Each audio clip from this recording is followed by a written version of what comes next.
Ducks fans, are you ready? You are listening to the Ducks and Pucks podcast with your hosts, Mike Walters and Eddie Jones. This is the #1 home for Anaheim Ducks talk and analysis. Here we go. Thank you, Phil Hewitt, for that intro. We've updated the podcast, as you can see, and we're really excited to get things going. We did really well last week, and we thank you for all the support. We've had an exciting week with these games, Eddie. The Ducks have taken 2 out of the first 3. It's been an interesting week. Let's go to game 1. The Ducks didn't start so well in this game, but what did you think on this one? We ended up winning this one 4-1. Yeah, and it looks like we've kind of swapped the second period woes of the season and swapped them to the first period and at least in this series, the first 2 games, game 1 and game 2 in Anaheim, the first periods have been really slow, and then obviously in that first game getting outshot 16-7, if it wasn't for Freddie, we could have been down 2-3-0 after that first period. Yeah, definitely. I mean, that was part of the problem. Part of the problem too with the Ducks has been, taking penalties as well. They had that penalty in the first period. They were able to obviously kill it off, but it's been kind of ironic that that's been the issue. We always were worried about the second period, but the Ducks came out, and had that 1-0 lead after the first period. They go into the second period. The second period ends up being a better period for the Ducks again. Getting another goal and taking a 2-0 lead early on. It was unfortunate that Richards got that goal late on the Boschman turnover. Took away a little bit of the momentum, but the Ducks came back in the third, and Nate Thompson got a goal, and Silverberg with the empty netter put the icing on the cake there, Eddie. And the Ducks took this first game 4-1. Yeah, but when you really look at it, and you look through the game and you watch all the goals and you just watch kind of how the game played out, it really wasn't a 4-1 game. The Blackhawks came out real fast, and we seemed to struggle with their speed, and we weren't able to establish our game. And obviously we got off to that quick 1-goal lead off Lindholm's goal, which was nice, kind of against the run of play. And finally Kyle Palmieri gets on the board, and that new third line with him, Cogliano, and Thompson, kind of stole the show in this game. Thompson getting a goal and an assist, and Cogliano grabbing an assist, and Palmieri grabbing a goal. And it just it didn't seem like a 4-1 game. You expected it to be a little bit closer, but of course we were happy they got the win. Yeah, I mean, you look at the first 2 periods. I mean, it was 2-1 Ducks, so it was a close game. I think one of the moves that a lot of people liked, and we talked about this too, Eddie, was Yuri Sekach drawed back in on this game.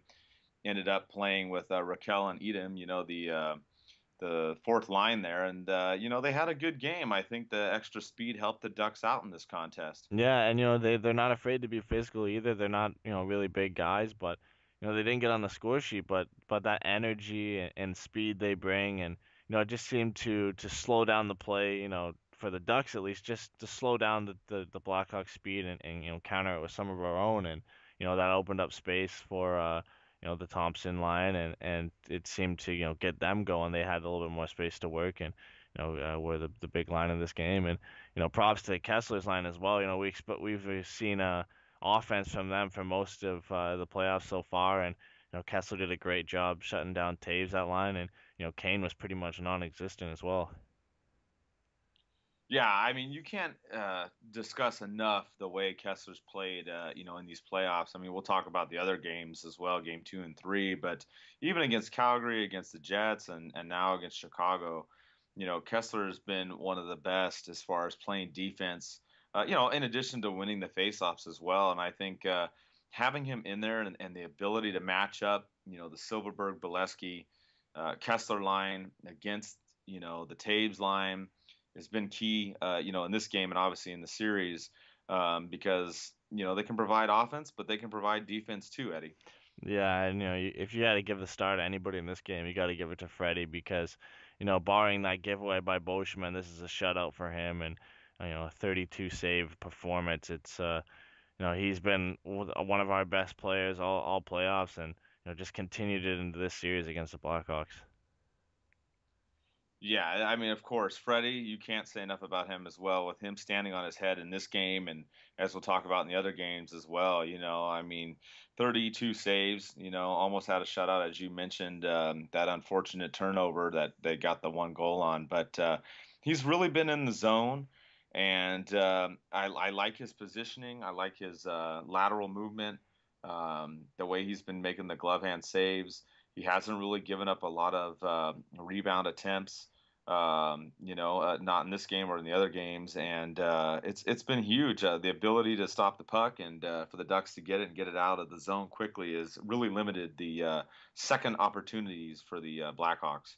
Yeah, and one guy we talked about that the Ducks would have to take advantage of was Runblad on the Chicago defense.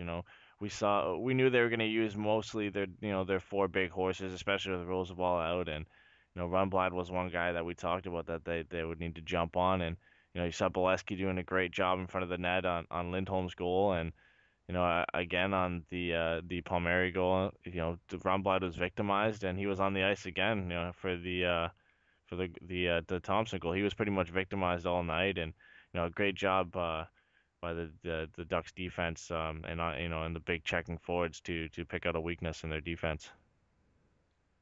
Yeah, and that strategy that Quenneville is using, he's going with the other four, and they're playing, 80% of the time on the ice, Eddie. I mean, you're kind of playing with fire when you're trying to rely on four guys like that to win you a game, and play 20 plus minutes, in a 60-minute game.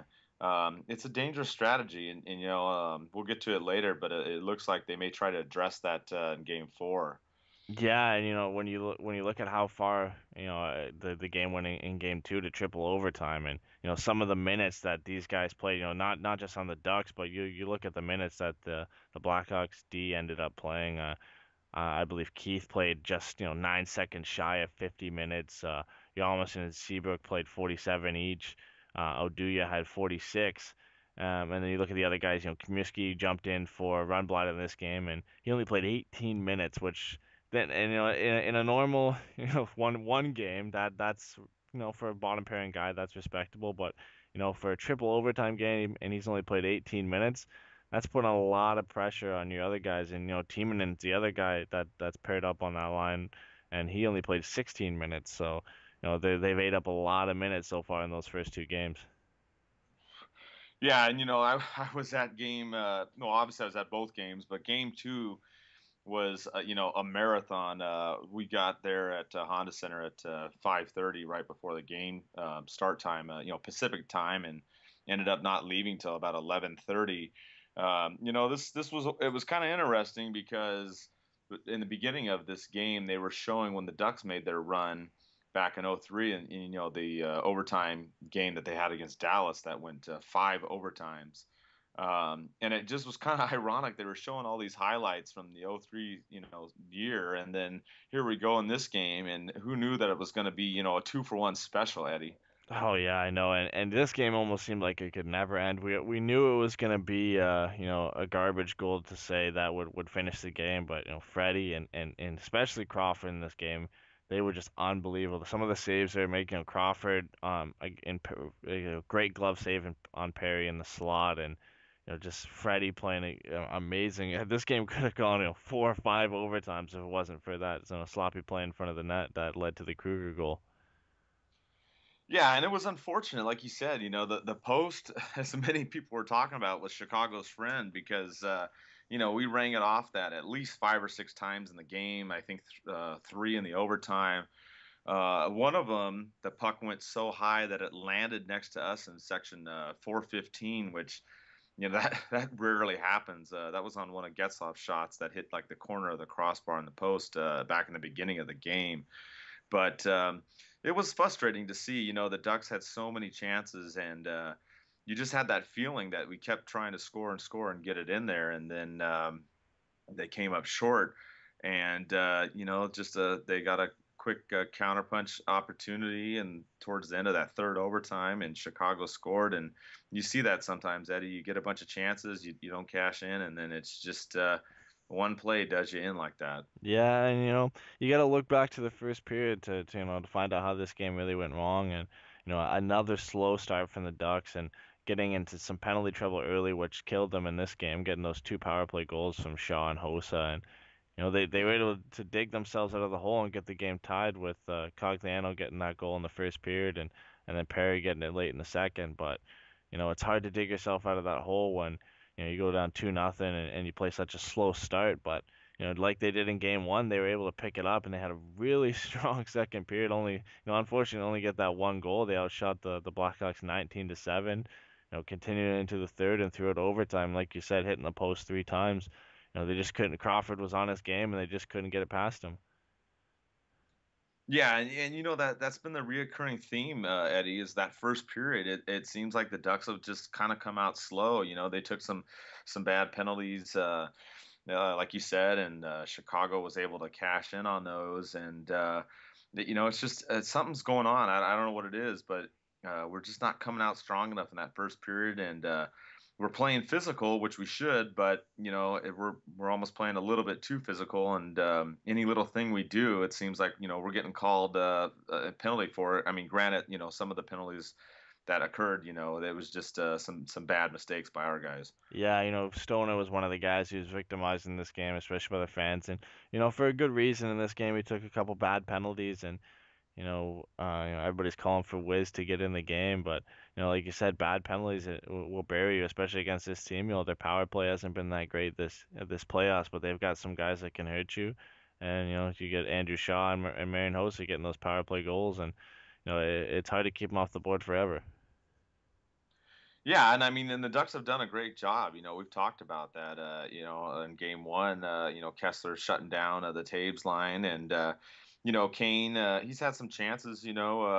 That first game, he had a really great chance on the Getzlaf turnover, and Freddie came up big. So they've been slowing him down, which has been the key. I think the biggest thing is we just got to stay out of the penalty box, not give the Blackhawks those chances, Eddie. Like you said, their power play hasn't been, great in the playoffs, but they've got too many weapons on the offensive side of the puck to, shut them down on the penalty kill forever.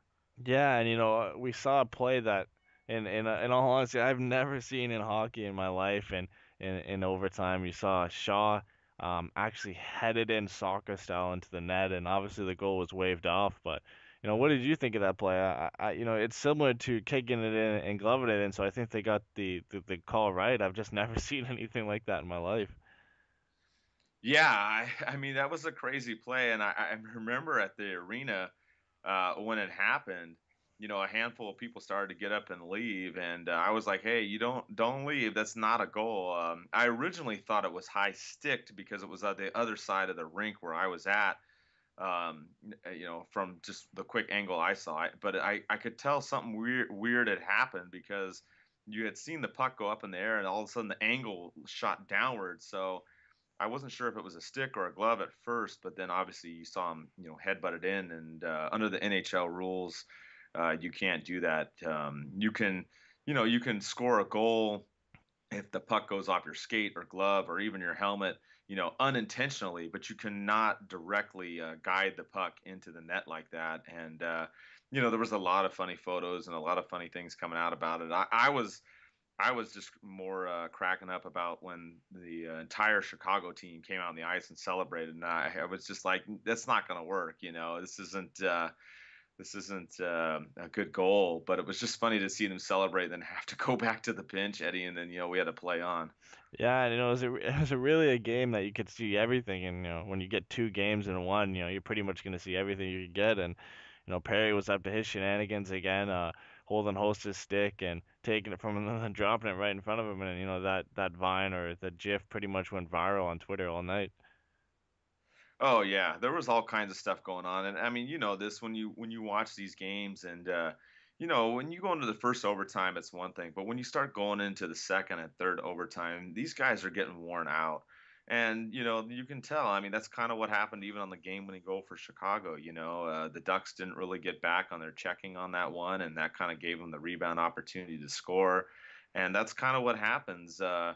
You get that late into a game, people just start doing everything, and even like the gifts you talked about. There's that one out there with the rule book. They talk about how big the rule book is in regulation, and how big it is in overtime, and then how big it is in the playoffs, and it's a book, and the book is shrinking every time, and that's what happens in the overtime. Pretty much anything goes. I mean, unless you're really boarded hard or you're bleeding or something like that, it just keeps on going, and most of the time, the way the team wins is just crashing the net and throwing the puck, and just like what Chicago did in this game, Eddie. They threw the puck at the net from a bad angle, and got the rebound and knocked it in, and that's usually how overtime games are won and lost. Yeah, and we talked about how much these four defensemen are playing, minute-wise on the Blackhawks, and you look at how many hits the Ducks had piled up in these first two games. It was over 100 hits, and say it's 71 alone in game two, and you got to think. I saw an article before the playoffs started. I believe, oh, no, Craig Button had said that the Ducks are going to wear down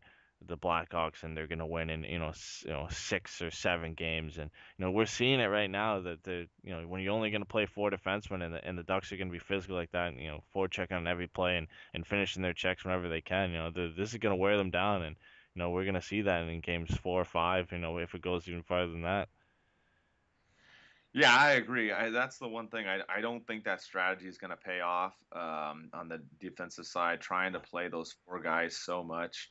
It's kind of a tough go to do that, especially after that marathon game too. I mean, they've got four other guys that are very good, obviously on the blue line, but they had Rundblad not do so well in that first game. They had Comiskey come in, and he's been okay. He's not played terrible. He's played all right, but you can see outside of those four, Quenneville doesn't really have a lot of faith in any other defensive, Eddie. Yeah, he's we saw for we'll talk about it a little bit after, but Trevor Van Riemsdyk was recalled, I believe today, and after game three, and he might go in, even though Quenneville said that they're probably not going to play him in game four, but they've seemed to he seems to not like the guys he keeps putting in there. Rundblad, taken out after game one, and if with Van Riemsdyk being called up, Comiskey might be able to be the guy who drops, or you might see Timonen drop out as well. Yeah, it's going to be interesting to see what they're going to do after game three, because game three kind of started out like game two. The Blackhawks had so many power plays early in this one.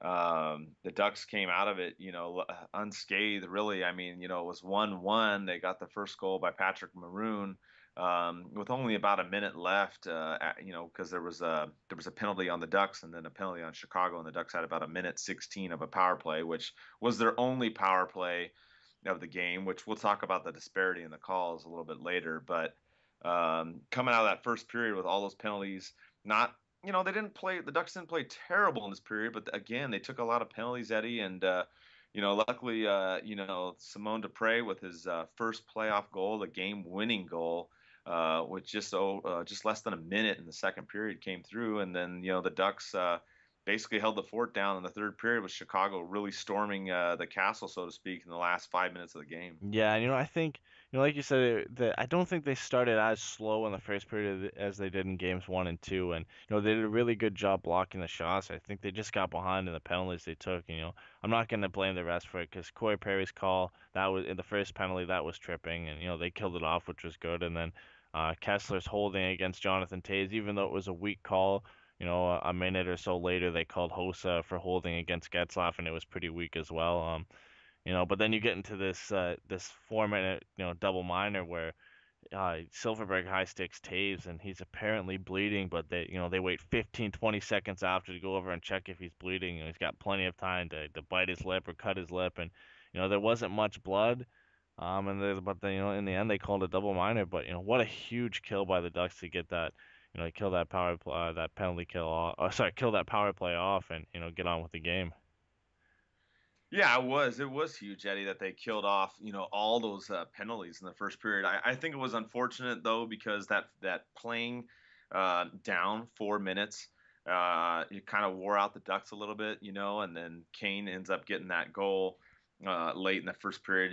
The basically no look, backhand past Eddy that he scored, and I think it was kind of unfortunate because on that play, you had two or three Ducks around the puck that easily could have grabbed that puck and gone the other way for a 2-on-1 or a 3-on-2, and it was just kind of weird. It just was like a hot potato, went between all of them to Kane, and he scored. And it's difficult when you're trying to kill off that 4 minute penalty at the end of a period like that. Yeah, I mean, you could see the effect on them. I believe it was Silverberg. He almost ran into one of the other players, and that's left Kane right open in the slot. And other than Crosby, who else would you want to have in the slot with a backhander? So he gets the shot and beats Freddie upstairs. And it's hard when you get a call like that, and you expect it to be just a two, and they obviously it's great they kill it off, but right after everybody's tired, and Kane takes advantage.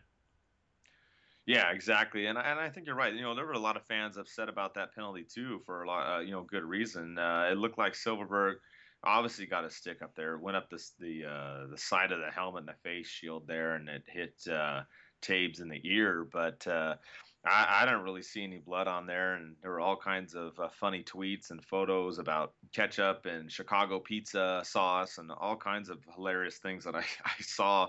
Uh, on my Twitter timeline when that play had developed, and they had decided it was four instead of two. So a little bit of comedy, on social media, but I'm just glad that they didn't pay for that, and they came out in the second period. They played, now they're playing better in the second period, like we talked about, Eddie. The Ducks outshot them 14-11 in this period.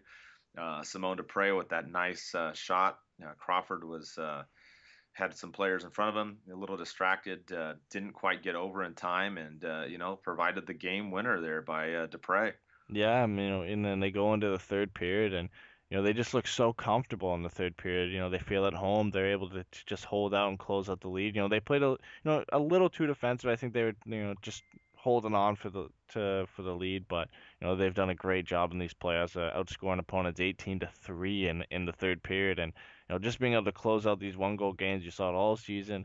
We talked about that has to translate into the playoffs if they're gonna win, and we've seen it so far, and another great third period defensively by the Ducks, and they're able to close it out and take a 2-1 series lead. Yeah, and that third period, like you said, I thought they played a little bit too defensive, especially in the last 5 minutes. They took multiple icing, calls there towards the end. Getzlaf almost had the empty netter though, so I can't fault him. He chucked it down the ice and just shot it wide to the right. But Freddie came up big with some big saves, and even in the final seconds there. If you watch, Kane was able to get the puck, again in the slot, Eddie, and Simone Dupre, he came up with a big defensive play there. He gets his stick right on Kane's stick, and Kane's able to get the shot off. But if you go back and look at the replay, he's not able to get that follow through, and he ends up only hitting the outside of the post in the net there, not able to get a clean shot, Eddie. Yeah, and one of the knocks on the Ducks going into the playoffs was how young their decor is, and if they'd be able to deal with the pressure, and obviously Dupre getting the goal and making that play on Kane, and then how great has Lindholm been these playoffs? He was marking Taves when Taves came out in front of the net, and he just wouldn't quit. He was off balance, putting his stick in the way. Taves couldn't get a shot off, and then he ends up taking the puck away from him and clearing it out. The young guys have stepped up massive with these playoffs, and they're playing like veterans, and we're able to play six guys, which is a huge advantage. Yeah, and you talk about the six guys. I mean, we still have Wisniewski on the bench. That was a big question that people were hitting me up about after game two, because of the marathon, 6 hour game. They wondered if somebody else would come in, and I was kind of curious to see. I mean, we saw this over in Tampa Bay where they played seven defensemen, so I didn't know if that would be an option for Boudreau. I mean, that's not really his style, but they didn't play Wisniewski. Fletchman stayed out as well. I was kind of surprised. I thought maybe one of them would draw, and just because of the long contest in game two, Eddie, but. Boudreaux stuck with the same lineup, and hey, you're 9-2 in the playoffs, so you just can't really fault that. Or actually, I'm sorry, now we're 10-2 in the playoffs, so you just can't really fault that. Yeah, and especially after some of the mistakes and bad penalties that Stoner made in game two, we wouldn't have been surprised to see Wisniewski drop in. I think the only reason you don't is I think Boudreaux's happy with all the pairings. The problem with drawing Wisniewski in over Stoner is then you got to swap around most of the pairings because Stoner's left-handed, he's playing with Vatanen, who's a right-hander. if you bring in Wisniewski, who's a right-hander, do you really want two righties playing on the same line? Then you might have to move Dupre off Fowler's line, who they've clicked really well. But you don't want to move Boschman and Lindholm around because they've played well. I think that's the main reason he's kept on there. And to Stoner's credit too, he's played pretty well. He's had some mistakes, but it's nothing like the regular season where we were wondering how he wasn't in there over Wisniewski. And I think that just has to be the main reason why. You don't if you bring Wisniewski in, you got to move around everybody in different pairings. You keep Stoner in there, you can get that Lindholm, Boschman, Fowler, Dupre lines. You can keep them together, and Stoner's played well enough to stay in so far. Yeah, I think you're right on that, Eddie. That is a key too. Is if you do bring in Wisniewski and then you have to change all the pairings, you don't want to do that. Being 10-2 now, and another thing we haven't mentioned too is even with the two losses that the Ducks have had, the Ducks have not lost in regulation in 12 games in the playoffs. I mean, that's remarkable. So for the way that they've been playing. I don't see them messing around with the lineup too much. I think bringing in Sekatch and having Jackman out was definitely the right move because of the speed of the Hawks. And other than that, I don't really see any too much changing in the next hopefully only 2 games, but you never know. It could go 6 or 7 like we talked about in the series preview. Yeah, I'm pretty sure Boudreau's happy with the lineup that he's got going, and we've seen pretty much the same lineup throughout all the playoffs, other than like you said, Sekatch coming in and Fleischman coming in the first in the Calgary series, and coming in occasionally. But we've seen pretty much the same top nine go in, other than a couple guys swapping out, and hopefully we'd like to see it only go 2 more games. I would have been surprised at the beginning of the series if this ends up finishing in 5, but with the way the Ducks are, breaking down and playing such a physical game, they're just kind of wearing out the Blackhawks. I wouldn't be too surprised right now if you steal this win, in Chicago on the next game. You know, if we're finishing the series in Anaheim isn't out of the question. Yeah, I mean, you look at even game 2, and I mean, the Ducks could be up 3-0 in this series, I just have to be impressed with the way the team as a whole has played, the coaches and everything, the way everything's gone down. Even game 3 had some pregame drama. A lot of people heard about Mike Milbury's comments about Corey Perry, and those comments came out. It was the night before the game, but it really got out on the internet that morning, Eddie. And a lot of people, were upset about what he said. He was asked about how to defend Corey Perry, and he had mentioned that he would have to injure him, and he used the word permanent. So a lot of people got upset about that, but the way Boudreau and Getzlaf and Perry all handle it, and the rest of the team and the organization, I was really happy to see that they didn't try to blow this up or create a big firestorm against Milbury about this. They just said, hey, he made those comments, that it's probably was a mistake. I'm sure we'll hear an apology if not before we release this podcast out, but I like the way that the Ducks handled it, and it was before the game, and they went on the road into the United Center, and they took the Hawks out, and we don't care if nobody likes us, so we just keep doing what we got to do, and we'll be fine. Yeah, I think he was trying to say it jokingly, but you never say that about a player. You never wish harm, and especially a permanent injury on any player. Especially one of the better players on the team, and I'm sure he'll come out and apologize for it, but the Ducks handled it really well. It wasn't something I really thought would bug them, but it's never anything you like to hear before the game. And we obviously have talked about how the media is against the Ducks, and I'm not to say that Mike Milbury hates the Ducks, but like you said, if they don't like us, we don't care, and we've pretty much dealt with that all season, and we'll continue to deal with it through the playoffs, and if we keep winning, well, I don't think it's really gonna bother us. Yeah, and the other thing I try to, as many people have mentioned, is look at the positive in a lot of things. And if you look at the way things have gone with the media, and I'm talking more the national media when I do say this, because we do have a lot of friends at Fox Sports West and San Diego and the local networks that are obviously very pro for the Ducks or the Kings, whoever's winning or whatnot. But as far as the national media, some of them are kind of slanted against the Ducks. But I think the biggest thing for the Ducks is we just take that, Eddie, and instead of getting pissed off or irritated, I mean, we take that and we ball it into a little bit of motivation, and then we just take it out on the ice, and that's what the guys do, and they use that to fuel the fire to play well. And I mean, it's almost been a positive for the Ducks because they just use it as motivation to just go out there and prove everybody wrong. Yeah, and we've probably got the two players in the league who like to be booed more than anybody, in Perry and Kessler, and they thrive on it, and they thrive on being the underdogs and being hated, and it's great to have those guys on the team when you're facing the adversity like this in the media, and the Ducks have come out and, like you said, gone 10-0-2, which is remarkable. I don't think anybody thought they would come off this strong so far, and like I said, if they're continuing to have success, I don't think anybody's going to care what the media thinks of us.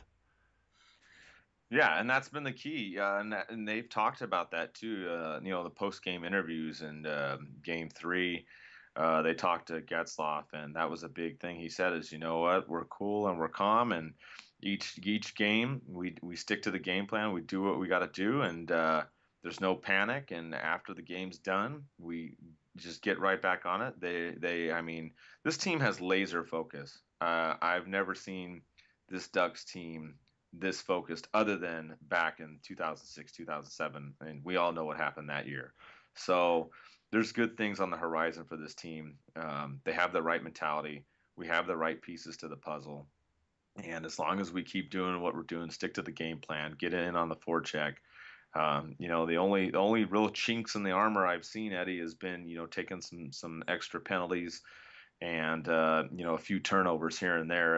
Especially in the first game, not so bad in the recent ones, but that's really only been the issues I've seen, Eddie. Otherwise, this team, it's looking really good. Yeah, and the giveaways, like you said, is they've made a fair amount of giveaways, but they haven't really the Blackhawks haven't really capitalized on many of them. Obviously the Boschman one in Game 1 where Brad Richards was able to capitalize on that chance, but there's been some really bad giveaways in the first three games that you would expect them to score on it, and Freddie's either made a play and made a great save, or Lindholm, Dupre, somebody on defense, or even Perry has made a really good play defensively to get the puck out, and those are the things you got to do when you give it away. You can't just give up. You got to fight and get the puck back, and they've shown that they can do that. Yeah, definitely. I mean, not giving up those chances, and then just giving up on them, like you said. That is definitely a key in order to stop them from making a turnover into being a goal against the Ducks, and that's been a key. Um, I'd like to see the Ducks get some more power plays. That's another thing a lot of fans have been upset about too, Eddie, is in this series the Blackhawks have had 13 power plays and the Ducks have had 7. It's been kind of frustrating, especially in that third game when Shaw took the stick to the face, which he really didn't. You can even go back and check on Refu Sucks timeline. He has a nice video, a forward and backward video of that, of them getting a penalty, and that's kind of frustrating, Eddie. But I'm glad the Ducks have been able to overcome it, at least through the first 3 games. Yeah, I know you're gonna get that, and Shaw's that type of player. I'm not gonna say he's a diver or whatever, but he's the gritty kind of player. He's a grinder. He's gonna do what's necessary to win the game, and like heading it into the net and hoping it counts, or taking a dive and on a high staking penalty. You're gonna see that, and you're gonna see that from both ends. We have those type of players on our team too. Perry's a pesky player too. He's obviously more offensively inclined than Shaw is, but you're gonna see that, and hopefully the refs will look back at that and be a little bit more vigilant for dives. But we'll have to wait and see. And the good thing is the Ducks have been able to capitalize on their power play chances, and their penalty kill has been barring Game 2 has been excellent so far. Yeah, definitely. I mean, we've been down that 4 minutes. We had a 5-on-3 we had to kill earlier too in the games before, and the special teams. Other than, like you said, the second period of the second game there, they've been playing pretty well. I mean, even last night we only had a minute and change of a power play, and we end up scoring on the one opportunity we got. So it's been good, and the Ducks have been rolling. They've been playing well. They've been getting in front of Crawford. They've been irritating him. They've been getting him, screened. And he even came out in the paper today and was saying he was getting bumped a lot. And just kind of interesting to see his comments, because Freddie's been bumped a lot too. So, I don't know what your take is on that, Eddie, but this is playoff hockey, and I think the Ducks have been doing what they need to do. Yeah, it's weird to see that because if you want to pick a goalie who's going to battle and be physical in front of the net, Crawford's one of the top guys in the league to be pesky in his own right and take a couple shots at players and obviously we saw the hip check he laid out on Raquel. It means they're getting in his head and they're getting to him. It's good to see it. They're doing nothing wrong if they're not interfering with him in the blue paint. There's nothing wrong, and he's gonna have to deal with that. And if he's coming out to the media, I guess complaining about it, they're getting in his head, and we'll see it more, and hopefully in games 4 and 5. Yeah, and I think that's been the key for the Ducks. If you go back and you look at a lot of the goals and a lot of the high scoring opportunities, you have to give a lot of credit to Patrick Maroon and Corey Perry. If you watch them, they get in front of Crawford, block out his vision, but they always stay outside of the blue paint. They know where to go, not to to draw any penalties. And I think that's been huge, Eddie. The Ducks have been very effective at just getting in front of Crawford and just making his life a little bit difficult and trying to see the puck. Oh yeah, and that when you got big guys and physical guys and guys with such great hands too, especially Perry, but more surprisingly Patrick Maroon too, and that's their job. They know their role and they play it perfectly. They stay out of the blue paint. They don't initiate contact with Crawford, and they get their stick on the puck. We saw that with Maroon's goal, and Perry had a tip in the game before that. They're just getting in front of the net. They're making life difficult for him, and it's paying off. Yeah, and if the Ducks keep doing what they're doing, I mean, we should be able to take down the Blackhawks. I think that's been the key is getting in front of the net, playing physical, staying out of the box, and then just eliminating those turnovers. Some of the individual players that have really impressed us so far, you got to go with the captain for sure, Eddie. Getzlaf now with 14 assists goes back and ties his personal record from the 2009 playoffs. I mean, that's just miraculous. And Corey Perry, who hadn't gone on fire as much in the playoffs, and now he's also got 16 points and he's got 8 goals and 8 assists. Eddie, the dynamic duo has really caused a lot of problems for the Hawks, and they've even came out and said that and how difficult it's been to defend the top line. Yeah, and they were dominant in the Winnipeg and Calgary series, and they put up a couple 4-point games. We obviously haven't seen that in this series, but the other lines, the Thompson line, like we said, and even Getzlaf and Perry getting on the board, and Bolesky and Silfverberg and Kessler's line getting on it, and then Raquel and Edom and Seka providing energy. Everybody's been on their game, and it's been more of a complete series with all 4 lines contributing than we've seen in the first two, where it was the offense pretty much contributed by the first 2 lines and Palmieri and Thompson, and those 2 lines below it were kind of just playing good defensive hockey. Now everybody's clicking and playing in both zones, and we're led by the Twins, and they're only 2 points behind the leader Tyler Johnson in points, so it's a great playoffs for them so far. Yeah, I mean, like you said, I mean, all the lines have been playing well. I think the way the lineup's been going now has been great. I don't foresee any changes in the future. It looks good. I'm really excited. I hope that we take it to them on Saturday, and then obviously I'll be there for Game 5 on Memorial Day, and hopefully we close it out. That would be a really crazy night. I mean, the crowd, the Ducks fans have been amazing these playoffs. They've been very loud.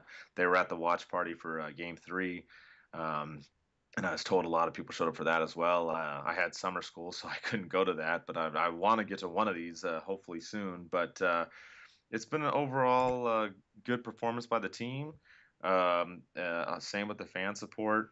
There was even an article, Eddie, that came out in the Chicago Tribune. I had a reporter contact myself. They also talked to Phil Hewitt and a couple other fans about the comparison between the two fans. And, I thought it was really interesting that they had talked about Chicago has more fans, obviously, than the Ducks, just probably based upon the location where they're at. And whatnot. But I thought it was interesting they had on the article when the team's not doing as well, how do teams fare? And they actually said that the Hawks fared as one of the worst teams as far as attendance when the team's not doing well. Where with the Ducks, they were more in the middle of the pack. So that at least shows you, the dedication of the fans. That even when the team's not winning or doing their best, that we got a good core group of fans out here now. And I mean, we've had it for several years, but I mean, it's been really good. The season ticket holder numbers are way up. We talked about that earlier this season, and I'm just really happy. I'm glad to see the support out here, and obviously we're trying to do our best to pump up the sport of hockey, and obviously the team that we love, the Anaheim Ducks. Yeah, and you don't want to come out and say that all the fans for the Blackhawks are bandwagons, and that's not true. They have some core fans as well, and a lot of the people who go to the game are going to support them no matter if they win or they lose. But with success, there comes fans who are only going to be there when you win, and when you lose, they'll go find another team, or they'll just stop supporting the sport in general. And you're gonna find that you see that with the Kings, the Blackhawks, the Penguins, the Red Wings, any team that's had success in recent years has had these fans and they've moved on. And it always happens. And there's obviously a huge contingent of Blackhawks fans, even if they weren't, playing as well as they were, that would still be fans. And then you look at the Ducks on the other hand, we've got, like you said, a good core of fans down in Anaheim, and a lot of dedicated fans, across the world. We've seen so far this year on some of the fans that have come out and reached out to us, from Finland and other in the UK, in Canada, obviously like me, and obviously other states throughout the U.S. It's just it's great to see Ducks fans spreading out across just not just the U.S. but across the world as well. Yeah, and if you've seen it on the timeline too, on Twitter that we have, we've had people from Australia hit us up, Scotland. There's another gentleman that's been on there from Japan that's hit us up. We have people from Brazil, Spain. The Ducks have a lot of fans all over the world, which is good to see. So we're gonna just keep on going forward, and I hope we bring it home this year. I mean, it's gonna help out some more, and we talked about this too. We think the team's gonna be very good for years to come with the way the lineup is, and we just got to keep it going, Eddie. I think that the team's doing well, and there's nothing really going to stop us right now other than ourselves. I think we just keep doing it, and we'll be good. Yeah, I like you said, just keep with the play that they've had going so far, and hopefully finish in 5 games and get back to the Stanley Cup Finals. But some other news around the NHL too. There's it's not just Ducks and Blackhawks. We've got a couple coaching changes. The Flyers signed a new coach. The Edmonton Oilers signed Todd McLellan, former San Jose Sharks coach, and the big one was the Toronto Maple Leafs signed Mike Babcock, who decided to leave the Detroit Red Wings. And that's an interesting one, not just because of the name, but because of the contract and the money that the Maple Leafs decided to shore out. It might be entering new territory for coaching contracts now, with him making around $8 million per year. And you look at McClellan, who just signed in Edmonton, he's only making 3. So that raises the question: is when what is Boudreau worth? What is Joe Quenneville worth? What are some of these other top coaches worth in the league? Yeah, I mean, you raise a good point, Eddie. It's interesting to see because, like you said, the disparity in the contracts there.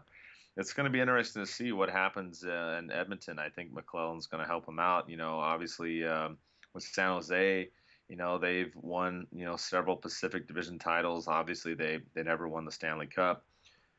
We have a T-shirt that symbolizes that. But they may turn things around in Edmonton, and Babcock obviously was with Anaheim back in the day, and I think he's going to help Toronto as well. And I think both organizations, they're serious about trying to turn things around, Eddie. And I think both teams may not turn it around next season right away, but you never know. I think they're both going to bring some solid leadership to those organizations. Yeah, and it's just we've seen this with increased salary for players. Obviously, the big Getzlaf and Perry getting their big contracts, and Taves and Kane getting massive contracts. That is kind of changing the way that players get paid. And like I mentioned before, with Babcock getting an 8-year deal, this with an $8 million per year deal, that's going to change the way coaches get played now too, which is going to be really significant because with the next highest coach getting paid around $3 million, and that's a $5 million difference, and some of these coaches are now looking at their contracts saying, hey, wait a minute, I'm doing just as much as this guy's doing. How come I'm not getting paid as much? Yeah, I totally agree, Eddie. And you know what? That's a situation that we may have on our hands too. I mean, if Boudreaux goes on and leads the team all the way this year, and we keep rolling the way we are, he might want a bigger one too, as a result of these other contracts, Eddie. Yeah, and it doesn't count against the cap, which is a good thing, but with a team like Toronto and being one of the most successful teams in the league and having probably the most money in the league too, being the most valued team, it's they've got the money to spend on coaches like this, and I hope it doesn't go down to I'm sure Boudreaux would stay if there's success, and I believe with most coaches success comes above everything, but eventually you might see some of the top coaches in the league going where they're going to get paid more money. Yeah, that could be a trend too. Like you said, you may see some more changes, a lot more changes. Maybe there'll be a influx of coaches being moved, and then deals being worked out, and then you may see coaches settle down and be on a team for several years. Depending on how well they do. So it's definitely been something that we're gonna have to keep our eye on, and in the coming future, and see how it goes. Yep, and obviously with Game 4 for Anaheim and Chicago coming tomorrow, we got Game 4 between Tampa Bay and New York in the other series, and I guess a little bit of a surprise for some people, Tampa Bay is leading that series 2-1, and in the last two games they've been able to light up Lundqvist for 6 goals in both games. Are you surprised by this too?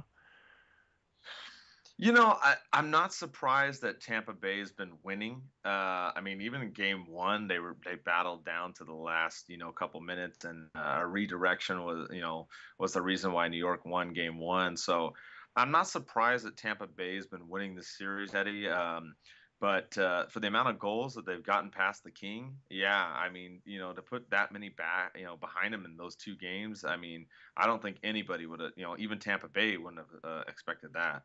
Yeah, and it's it's kind of scary to think of, coming against a team like that, potentially having to play Tampa Bay. I know that's the NHL's worst nightmare, having a California team playing a Florida team, but if that comes to be, they're probably they're the team that have the most goals for in the regular season, and they continue that in the playoffs, and they've got that triplets line that can really hurt you, and obviously Steven Stamkos is one of the best players in the league. That's a pretty scary lineup they got going there.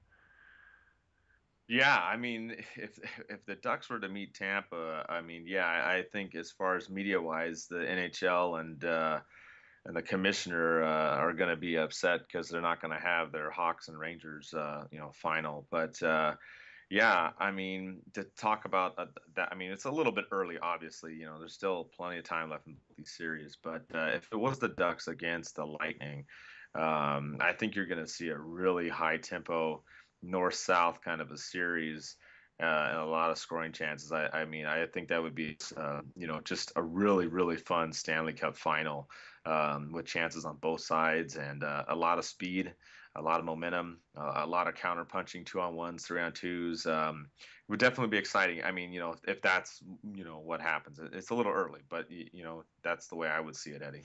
Yeah, and looking back at these last three games before we go, if we got to pick one guy who's performed, the best so far in these first two games, I think, I'm pretty sure you're gonna pick the same guy, but you got to go with Freddie. He's playing like with a goaltender who can win us the cup. He's stolen some games for us. He's kept us in it. He's making a real statement to be the number one. We've got a great goalie in John Gibson waiting in the wings, but he's really making a testament for himself to be here long term. Yeah, without a question, Eddie, you have to go with Freddie. The way he's played has been, just amazing. I mean, he's been on it. We talked about it. He's seeing the puck when he needs to. He's getting around the screens looking for that puck. His side to side movement's great. He knows when to come out on the top of the blue paint and challenge. Positionally, he's been very, very good. I mean, there's not really a weakness that I've seen with him. We saw a couple of glove hand goals go by him, in that Calgary series that we talked about. But in this series, he's been razor sharp, Eddie. Yeah, and we're gonna need that too. Obviously, seeing in '07 the performance from Jaguar, and even in '03 the performance from our goalies. You need your goalie to play well to take you to the finals, and with Freddie playing the way he is, it could potentially happen, and what a story for him too, the way he came into the league. Yeah, exactly. And we're just gonna have to, I think, ride on him and keep, like we said, doing all the other right things, and we'll be good. We also have some other updates too on the website and stuff for you guys.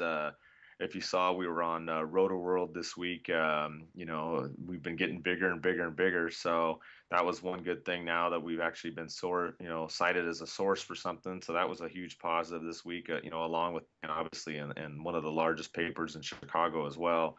So those are some good things that have been going. On the storefront, as far as selling products, we have car decals up, foul towels. We have the beanies in there as well, so we have other products up there for you guys to go check out. In addition, just besides the shirts, and some improvements will be coming in the future. We'll be getting some more things done. We're going to integrate the website and have a kind of a better platform for you. It may not be till the off season, but there's a lot of other things that we're working on. I've got some friends that have been helping me and working on some things. And just make sure you subscribe to the podcast. We're on iTunes, so you can go on there and pull us up. And if you just search Ducks and Pucks all in one word, we're on there. We're also on YouTube as well. You can search us the same way. And if you're interested in buying any of the hockey gear we have, we're at dnphockey.com, which is also now the official company name for us as well. And just really want to thank everybody for the support, for the support of the team and the support of us. And, we'll try to bring you as much information and keep everybody up to date as we always have been. And, let's take down the Hawks. Let's go Ducks.